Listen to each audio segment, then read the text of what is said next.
మల్కాజ్గిరిలో కాంగ్రెస్ పార్టీని గెలిపించండి, అభివృద్ధిని సాధించండి అన్నారు కాంగ్రెస్ నేత మైనపల్లి హనుమంతరావు. మల్కాజ్గిరిలోని ఆనంద్ బాగ్ లో కాంగ్రెస్ పార్టీ కార్యాలయాన్ని ఎంపీ అభ్యర్థి సునీత మహేందర్ రెడ్డితో కలిసి ఆయన ప్రారంభించారు. ఈ ఎన్నికల్లో కాంగ్రెస్ గెలిస్తే అన్ని అసెంబ్లీ సెగ్మెంట్లన్నీ అభివృద్ధిలో పరుగులు పడతాయని చెప్పారు. అరే నా కులం పార్టీకి వ్యతిరేకమని నేను ఎవరికి భయపట్టేవాడు కాదు. నేను ఇప్పుడే చెప్పాను, failures are not failures. Definite ప్రజలు రియలైజ్ అయ్యారు. ఇలా నేను ఆ రోజు అదే మాట్లాడాను, ఈ రోజు అదే మాట్లాడుతా ఉన్నాను. మన దేశం బాగుండాలంటే, మన రాష్ట్రం బాగుండాలంటే ఇవన్నీ మతాలకు వ్యతిరేకంగా పోతే సిస్టమ్ కు మంచిది కాదు. ఇక్కడ ఉండే వాళ్ళందరూ కూడా ఇండియన్స్ అని చెప్పి ఈ సందర్భంగా విజ్ఞప్తి చేస్తా ఉన్నా. ఆ రోజు ఇండిపెండెన్స్ తెచ్చుకుందామంటే అన్ని మతాలు పోరాడితేనే మనకి ఇండిపెండెన్స్ వచ్చింది. ఇది గమనించాలా.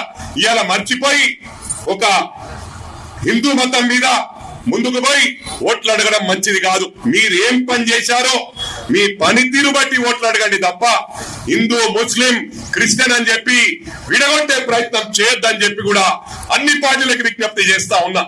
కాంగ్రెస్ పార్టీ జీనేదో జీవో జీనేదేవ్ అంటుంది. అదే విధంగా మరి ప్రతి కార్యకర్త కూడా ఇది విజ్ఞప్తి చేస్తా ఉన్నా. ఇది డోర్ టు డోర్ వెళ్ళి చెప్పవలసిన అవసరం ఉంది. మరి గుడ్లు మాకలు ఎక్కువ వాళ్ళు కట్టినారంటే రండి, ఒక ప్రెస్ మీట్ కు రండి. మీరు ఎవరైతే హిందూ మతం గురించి మాట్లాడుతా ఉన్నారో నేను మా ఇద్దరు ఇద్దరమే కూర్చుంటాం. మరి మా దాంట్లో ఎంతమంది నేను ప్రతి ఊర్లో గుళ్ళకి ఇచ్చిన, ఎప్పుడు కూడా దేవుని మొక్కినంగానే బయటకు వెళ్తా.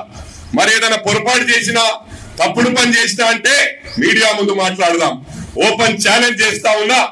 ఇంకా ఈ హిందూ, ముస్లిం, క్రిస్టియన్ అని వ్యతిరేకించి మరి పొలిటికల్ గేమ్ బంద్ చేయండి. ఏదైనా మన దేశానికి ఏం చేస్తున్నారు చెప్పండి. ఎన్నికలకు టైం రాగానే దాన్ని ఏదో సర్జికల్ స్ట్రైక్ అని ఓట్ల రాజకీయంగా మారుస్తా ఉన్నారు. మరి ఈ రోజు ఈ పార్టీ సెంట్రల్ లో అందరికి డబ్బులున్న వాళ్ళకే లిఫ్ట్ ఇస్తా ఉన్నారు. నేను చెప్పదలుచుకోలే పేర్లు. ముఖేష్ అంబానీ ఎవరని చెప్పి అడుగుతా ఉన్నా. నేను నన్ను ఏమనుకున్నా పర్వాలేదు, నేను వాస్తవాలు మాట్లాడతాను. ఈ రోజు అంతా హైఫై వాళ్ళే ఉన్నారు. అలా పేర్లు చెప్పుకుంటూ పోతే వాళ్ళు హర్ట్ అవుతారు. ఎందుకంటే ముఖేష్ అంబానీ, అనిల్ అంబానీ ఎప్పుడు ఎగ్జాంపుల్ తీసుకునే వాడిని. ఈ రోజు అనిల్ అంబానీ చాలా ఘోరమైన పరిస్థితులు ఉన్నాడు కాబట్టి హ్యావ్ సింపతి ఫర్ హిమ్. ఏదేమైనప్పటికీ కూడా ఇతర అనాథులు తమ్ముని కాపాడుకున్న వాళ్ళని